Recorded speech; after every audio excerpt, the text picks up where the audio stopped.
HL, thank you so much for being with us, and thank you all for being here at Semafor World Economy.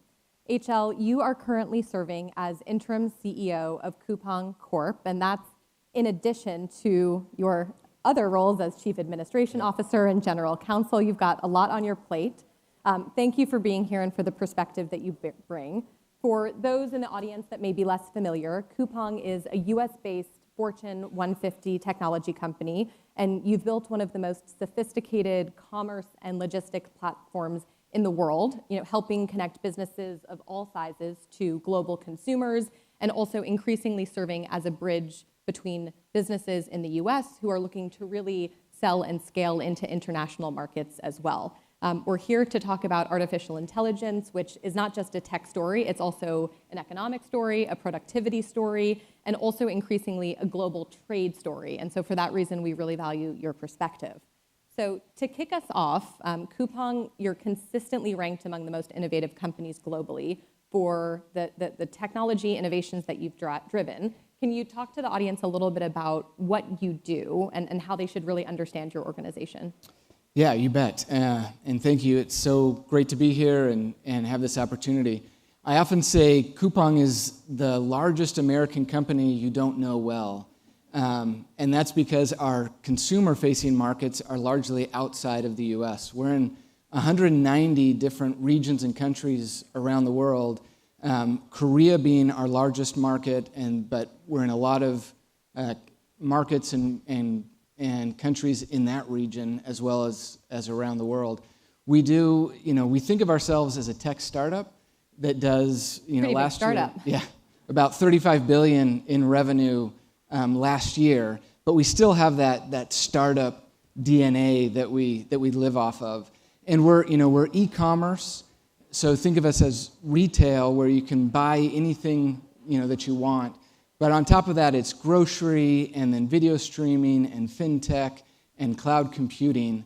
And then we do think of ourselves as a bridge between the US markets and companies here selling into the regions where we sell. So for instance, last year we sold $5 billion of US goods into Asia, and that's growing every year. We are the second largest employer in the country of Korea. It's the only advanced economy that I know of where a US company is the second largest employer.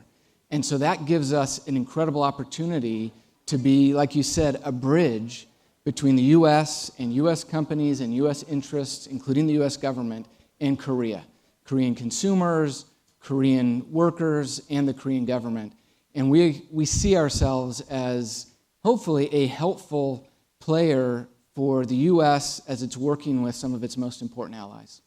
So everyone here at Semafor World Economy, CEOs, business leaders, public sector leaders, are all seeking to really learn from one another about how organizations can apply and adopt artificial intelligence in the most ambitious way possible. How are you and your team really thinking about this, and what kinds of activities are you really pursuing in the AI space today? Yeah, as with everybody, I think nowadays, AI is central to everything that we do. And it was central back before it was a cool buzzword when people called it machine learning. It has been critical for everything that we do. When we're moving, almost 1 billion goods, different types of goods, to millions of customers every day, we have to make sure that we're using AI and automation and robotics to be able to get to our customers. We call it rocket delivery, where like we can, spaceships? Yeah. What does that mean? Yeah, I wish it were spaceships. Rocket delivery, which enables us, you can order millions of items before midnight and have it at your doorstep before 7 a.m. When you think of e-commerce, there's 3 big trade-offs that companies have to make. It's speed, selection, and price. And so, think about your e-commerce experience where if you want to get something in a couple hours, generally you pay a delivery upcharge, and the number of SKUs, the number of unique items you can order drops from millions to usually 10,000 or 5,000, depending on who you're working with. And so those are the trade-offs. We built an end-to-end logistics service that goes door to door, that's AI-enabled, so that you can order from millions of items before midnight. You get them at your doorstep before 7 a.m., and there's no delivery fee. And maybe the best way to think about it is grocery. So when I'm in Seoul, in South Korea, I haven't been to a grocery store in almost 5 years now, because when I'm there, any grocery that I want to get, I can order it by midnight. So fresh salmon, I order it by midnight. It's at my doorstep before 7 a.m. And you can do something like that in the U.S., except the difference is it costs me about 20% less than if I go to the grocery store. So there's no upcharge with it. We haven't built something where there's pickers going through your local grocery store and then bringing it to you. We've enabled where it's going straight from a fulfillment center, our fulfillment center and our logistics network, going to our forward deployed delivery centers, to our delivery drivers, to your doorstep. And because we've done that and we've got AI that predicts because you think if our cutoff is midnight. Yeah, how does that work? This sounds like a little bit like a dream. A dream, yeah. If our cutoff is midnight, then you got to imagine that 90% of our orders come in between 11:50 and midnight, right? and so we've got to be able to get it from literally a delivery there, and it's often at your door, by 7 a.m., but often it's 3 a.m. or 3:30 a.m. And so we need the AI to predict what you're going to order before you order it. That's it. Okay. And then we forward deploy it so it's within 5 miles of your house before you actually order it. So are you actually beginning the process of executing before someone knows they want to order something? That's right. Because of that machine learning and that predictive ability, where we know in a certain region up to a certain neighborhood what's most likely to be ordered in that area that night, and we get it within 5 miles before they click order, and so you get it. So it's not that we've sped everyone up and everyone's working super fast. It's that we're using the AI in our logistics network to forward deploy it, to have it there, and then we make the whole system more efficient. And one of the great things that this does, of all the, as a customer, what I love about it is that it's all there and I get it and it's cheap. One of the other great things is the way it enables our small businesses. So last week I was meeting with several of our small business CEOs. And we love it. Small business is part of our DNA, and these CEOs, these founders, are so passionate about what they're doing. And what amazed me is how much they're investing in technology because we have, right? Because we have built this thing where they know they can sell consistently. Their business is growing, 300, 400, 500% year over year. Because of this kind of engine. Exactly, because of this flywheel that we've created. That enables them then to invest, their limited resources, as they're trying to decide what's most important for me to invest in, into these innovative technologies. And I was seeing some of these technologies last week, and it's just incredible, right? These knock-on effects that technology has. So you mentioned, a couple of different times in investment. It's obviously incredibly important to invest internally, but you're also looking external as well. Do you want to share a little bit about any kind of key investments? Yeah. I heard you guys might have an announcement coming, so I wanted to get the scoop on that. Yeah, I appreciate that setup. We invest, like you said, internally because we've built our company like it's a bunch of small startups that we fund internally, but obviously that investment externally. So I'm happy to announce that just since 2023, we've invested $84 million in AI tech startups. And one of the most exciting ones is a Texas company called Contoro.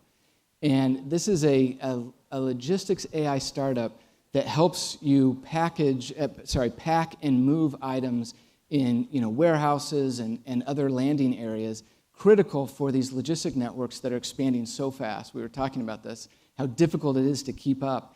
And it's this incredible, they'll be happy with this, these suction cups on these robotic arms. And what's incredible about the AI is it's always been easy to build something that can move the same size box and put it in the same type of slot, right? What this has enabled is if a package comes in and it's been crushed or it's been dinged up, it can still move it without having an error rate. and get it packed into the right place at a very, very quick rate. And it's the founder is this great guy, he's Korean American. His education was funded by scholarships from the Korean government and from NASA.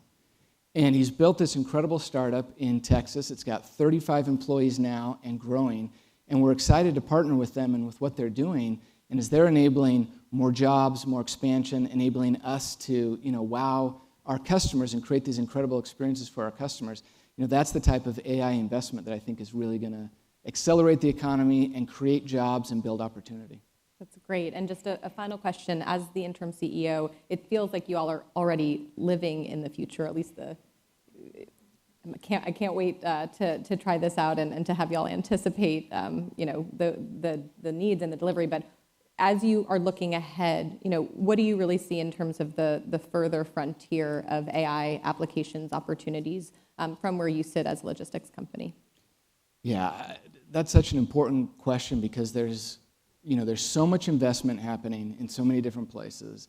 And I think there's a lot of trepidation and fear. Anytime there's new technology, it brings enormous disruption. And I think it leaves a lot of questions of what will the world look like, and people asking themselves, and I've got kids going off to college, and they're asking, well, where do I fit in? What am I going to do?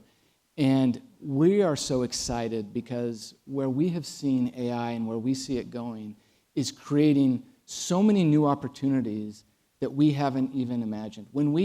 I'll give you just a super 5-second example.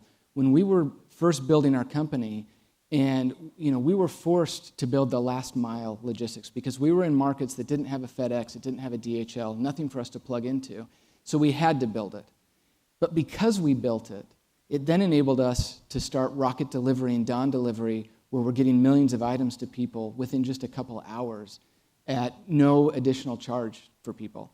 And I use that example just to mean there are so many ways that AI is going to change what we do, and we're worried about what it will disrupt and what it will destroy, and we should be. And we need to anticipate that and work toward that and figure that out. What we can't see is all the great opportunities it's going to create, the new businesses, the new customer opportunities, the new jobs, the new technologies that are built on top of that. We're incredibly excited what the next 5 years is going to look like, and especially what it's going to look like for our customers. Well, we'll leave it there. HL, thank you so much.